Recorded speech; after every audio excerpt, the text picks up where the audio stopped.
ആഭ്യന്തരമന്ത്രി രമേശ് ചെന്നിത്തലയുടെ അധ്യക്ഷതയിൽ പോലീസ് ആസ്ഥാനത്ത് ഉന്നതതല യോഗം ചേർന്നു.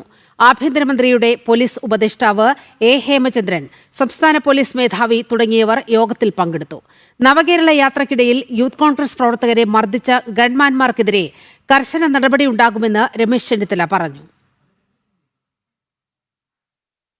UDF സർക്കാരിലെ ആഭ്യന്തരമന്ത്രിയായ രമേശ് ചെന്നിത്തലയും ഉന്നത ഉദ്യോഗസ്ഥരുമായുള്ള ആദ്യ യോഗം ഇന്ന് പോലീസ് ആസ്ഥാനത്ത് ചേർന്നു. സംസ്ഥാനത്തെ SP റാങ്കിലുള്ള ഉദ്യോഗസ്ഥർ മുതൽ മുകളിലേക്കുള്ള ലോ ആൻഡ് ഓർഡർ ഉദ്യോഗസ്ഥരാണ് യോഗത്തിൽ പങ്കെടുത്തത്. ആഭ്യന്തരമന്ത്രിയുടെ ഉപദേഷ്ടാവ് എ ഹേമചന്ദ്രനും യോഗത്തിൽ പങ്കെടുത്തു. പുതിയ UDF സർക്കാരിന്റെ ഔദ്യോഗിക പോലീസ് നയത്തെക്കുറിച്ച് ഉദ്യോഗസ്ഥരോട് ആഭ്യന്തരമന്ത്രി രമേശ് ചെന്നിത്തല വിശദീകരിച്ചു. സംസ്ഥാനത്തെ ക്രമസമാധാന പരിപാലനം അടക്കമുള്ള കാര്യങ്ങൾ വിശദമായി യോഗത്തിൽ ചർച്ചയായി. മുൻ മുഖ്യമന്ത്രി പിണറായി വിജയൻ നയിച്ച നവകേരള യാത്രയ്ക്കിടെ യൂത്ത് കോൺഗ്രസ് KSU പ്രവർത്തകരെ ഗൺമാൻമാർ ക്രൂരമായി മർദ്ദിച്ച കേസിൽ SIT സംഘത്തിന്റെ അന്വേഷണത്തെക്കുറിച്ചും തുടർന്ന് സ്വീകരിക്കേണ്ട നടപടികളെക്കുറിച്ചും യോഗത്തിൽ ചർച്ച ചെയ്തു. ദൗർഭാഗ്യകരമായ സംഭവമാണ് നടന്നതെന്നും SIT റിപ്പോർട്ട് കിട്ടിയാൽ ഉടൻ തന്നെ കുറ്റക്കാർക്കെതിരെ കർശന നടപടി ഉണ്ടാകുമെന്നും ആഭ്യന്തരമന്ത്രി രമേശ് ചെന്നിത്തല പറഞ്ഞു.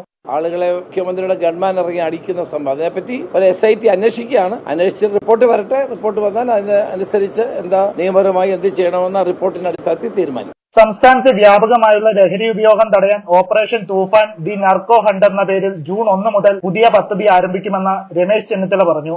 ആര് ഡ്രഗുകൾ വിൽപ്പന നടത്തുന്നു, പുകയില ഉൽപ്പന്നങ്ങൾ വിൽക്കുന്നു, അവരുടെ മേൽ കർശനമായ നടപടി ഉണ്ടാകും. ശക്തമായ പോലീസ് നടപടി ഉണ്ടാകും. ഒരു വിട്ടുവീഴ്ചയും ആ കാര്യത്തിൽ ഉണ്ടാകില്ല. ഓപ്പറേഷൻ തൂഫാൻ നർക്കോട്ടിക് ഹണ്ടിനാണ് ഇപ്പൊ പ്രാധാന്യം. കേരളത്തിലെ 484 പോലീസ് സ്റ്റേഷനുകൾ പോലീസ് ജനസേവന കേന്ദ്രമാക്കി മാറ്റുമെന്നും സ്റ്റേഷനുകളിൽ കെട്ടിക്കിടക്കുന്ന വാഹനങ്ങൾ നീക്കം ചെയ്യുമെന്നും അദ്ദേഹം വ്യക്തമാക്കി. ജനം, തിരുവനന്തപുരം.